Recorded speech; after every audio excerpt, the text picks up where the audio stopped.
तो रुद्राक्ष धारण करने में पंकज जी लोग सोच लेते हैं कि शिव जी को तो सब चलता है, तो हम रुद्राक्ष पहन के भी ऊट पटांग खाते भी रहें, जो मर्जी करते भी रहें, रुद्राक्ष भी धारण कर लें, ऐसा नहीं है।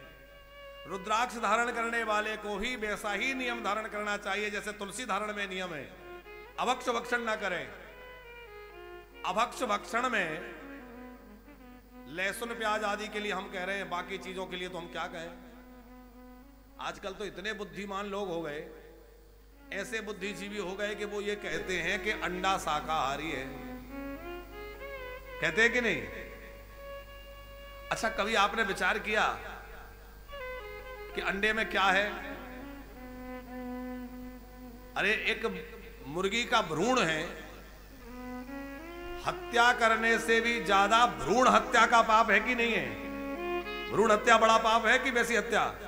हत्या करना तो है ही हत्या, लेकिन हत्या से भी महापाप ज्यादा लगता है भ्रूण हत्या का।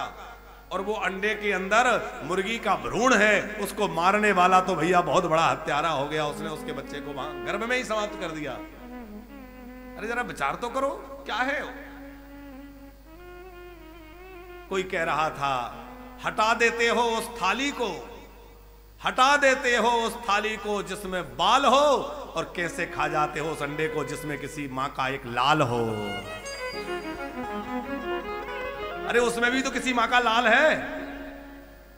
थाली में बाल गिर जाए, खसका दोगे, बोले अरे इसमें बाल निकल आया। और एक मां के लाल को, अरे आप अंडे को नहीं फोड़ेंगे तो उसमें से बच्चा निकलेगा कि नहीं, चूजा निकलेगा कि नहीं? लेकिन लोग जो है अपने स्वाद के लिए मनमानी करते हैं।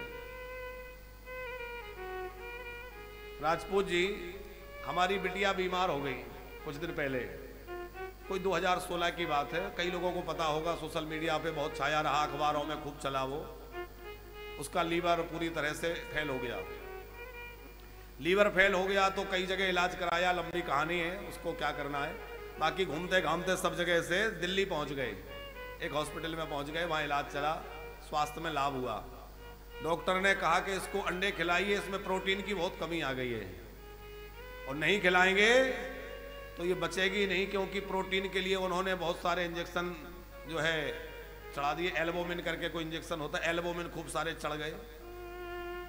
तो बोले अब इंजेक्शनों से और ज्यादा नहीं दे सकते, इसमें इतना आप शरीर में शक्ति नहीं है कि इंजेक्शन को और सह सके, इसलिए अब इसको जो है ओरल रूप से आप इसको अंडे खिलाइए। अब डॉक्टरनी ने तो कह दिया, बाद में हम दोनों, उसकी माँ और हम बैठे, क्या करें भाई, डॉक्टर ने ऐसा कहा है। उन्होंने पूछा क्या करना चाहिए, हमने कहा कल मरती हो सो आज ही मर जाए, लेकिन ये तो हम नहीं कर सकते। मरेगी, इससे ज्यादा तो कुछ नहीं होगा, तो कल मरना हो तो आज मर जाए, पर ये नहीं कर सकते, क्योंकि यदि हम ही ये करने लगेंगे तो संसार को, समाज को क्या बताएंगे, है? और भगवान की कृपा देखिए कि आज भी वो बेटी स्वस्थ है, हम आप सबके बीच में है, और खूब बढ़िया है, कोई परेशानी नहीं है। ये जो तर्क दिया जाता है कि विटामिन है, प्रोटीन है, भगवान जाने क्या क्या है उसमें, अरे उससे ज्यादा तो तुम्हारी दालों में, अनाजों में कितना है कि नहीं है, दूध में, दही में। अच्छा, इसका कारण क्या है कि ये जो हमारे यहां इलाज की पद्धति है, ये विदेशों से आई है। अंग्रेजी इलाज जो है, एलोपैथिक इलाज की जो पद्धति है, ये विदेशों से आई है कि नहीं? तो विदेशों में खाने के लिए प्रोटीन की चीजें, दालें हैं, इतनी सब्जियां हैं, या इस प्रकार दूध, दही, माखन है, ये चीजें वहां उतनी अच्छी मात्रा में उपलब्ध नहीं है। तो उन्होंने वहां के शोधकर्ताओं ने, डॉक्टरों ने, वैज्ञानिकों ने, जिसने भी उसका रिसर्च किया हो, उन्होंने कहा भाई प्रोटीन का स्रोत ये बढ़िया, ये खिलाओ, क्योंकि वहां तो आहार इसी टाइप का होता है।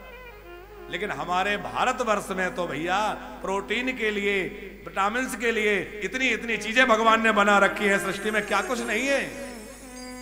दूध में कितना प्रोटीन है, दूध खिलाइए बच्चों को, दही खिलाइए, माखन खिलाइए, बढ़िया देसी गाय का घी खिलाइए, इतने सारे फल हैं, इतनी सारी सब्जियां हैं, इतने सारे वस्तुएं हैं, और वो सब छोड़ के हम ऊटपटांग चीजें खिलाएं, इससे उनका भविष्य बनने वाला नहीं है। इसलिए बच्चों को सात्विक भोजन कराइए। तो रुद्राक्ष धारण करने वाले को भी सात्विक भोजन करना चाहिए, शिव को निवेदित करके भोजन करना चाहिए और उसको भी पवित्रता के साथ रहना चाहिए। नित्य प्रति शिव का स्मरण, शिव का पूजन करना चाहिए।